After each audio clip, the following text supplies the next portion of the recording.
So, imagine waking up tomorrow morning with a fever. Today, you know the drill. You check your temperature, you furiously Google your symptoms, convince yourself you have 3 rare diseases and maybe 4 hours left to live, and then you just order medicine right to your cozy blanket.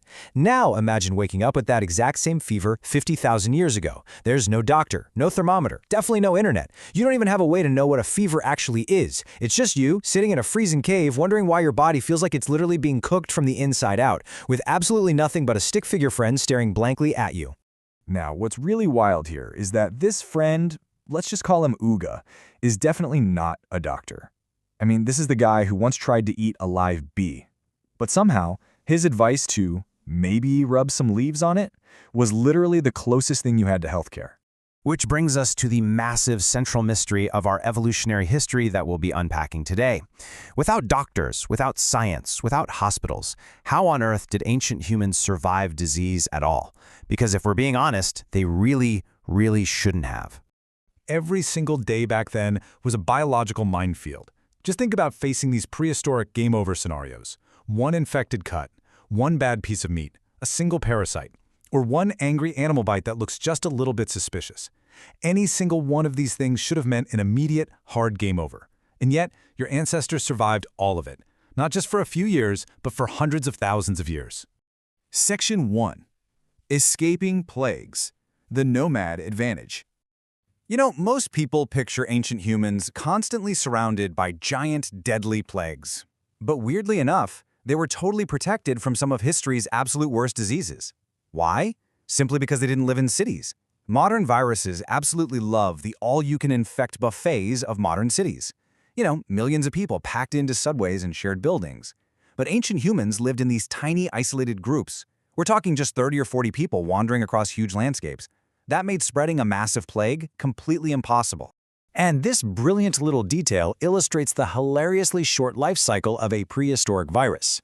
Imagine for a second that you're a virus. You finally infect one caveman. Awesome!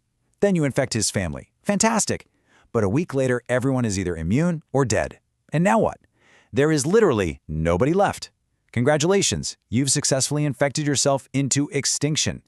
Ancient hunter-gatherers accidentally made the absolute worst customers for contagious diseases. Section 2. Biological defenses, built-in protection. Since nobody had a clue what a germ even was, they developed surprisingly clever internal defenses. Take disgust, for example.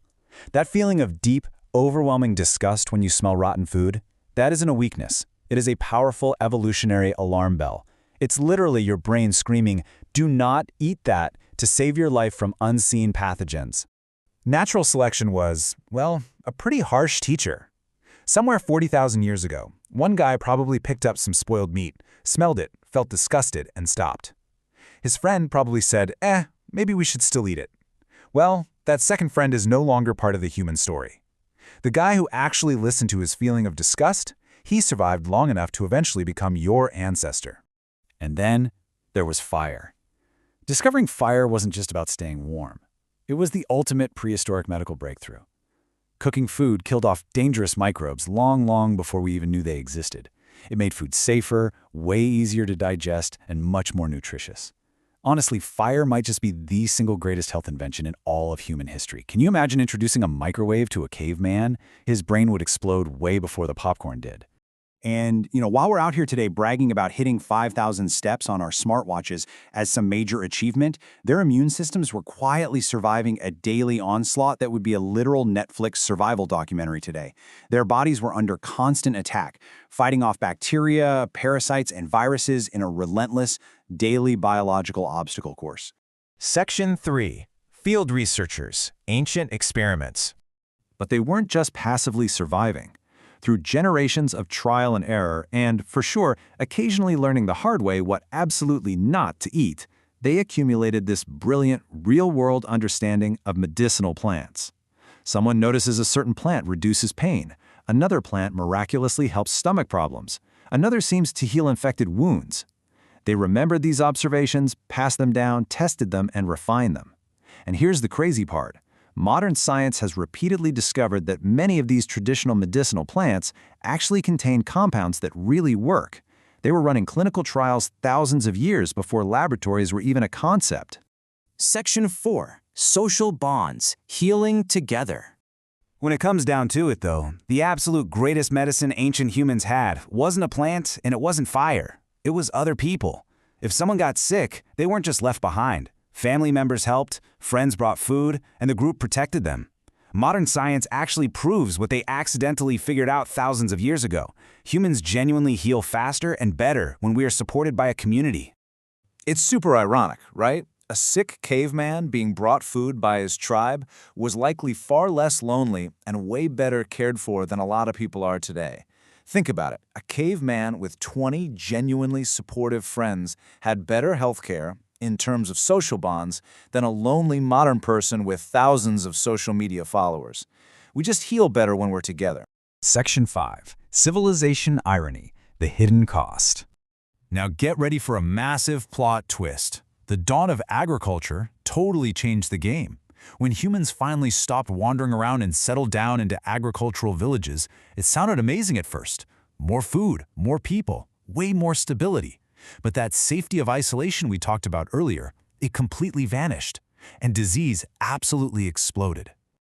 By mixing crowded populations, shared water and waste, and farm animals together all in one place, our ancestors accidentally invented the world's very first disease factories.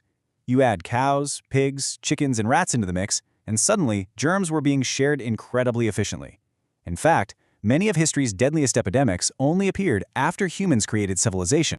And this highlights history's absolute greatest irony.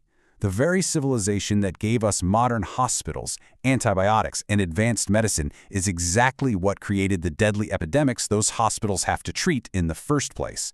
Ancient humans weren't just ignorant survivors stumbling through the dark. They were brilliant problem solvers working with extremely limited tools.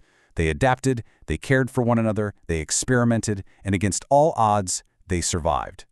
So here's the takeaway. Every single one of you watching this explainer right now, you are the walking, breathing proof of thousands of brilliant, unstoppable ancestors. Because if even one of your ancestors had lost their battle against disease thousands of years ago, you literally wouldn't be watching this right now.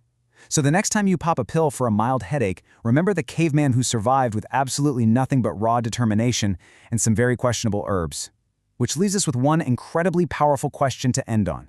Since you are alive today specifically because Uga and his friends survived the impossible, what are you going to do with your health today?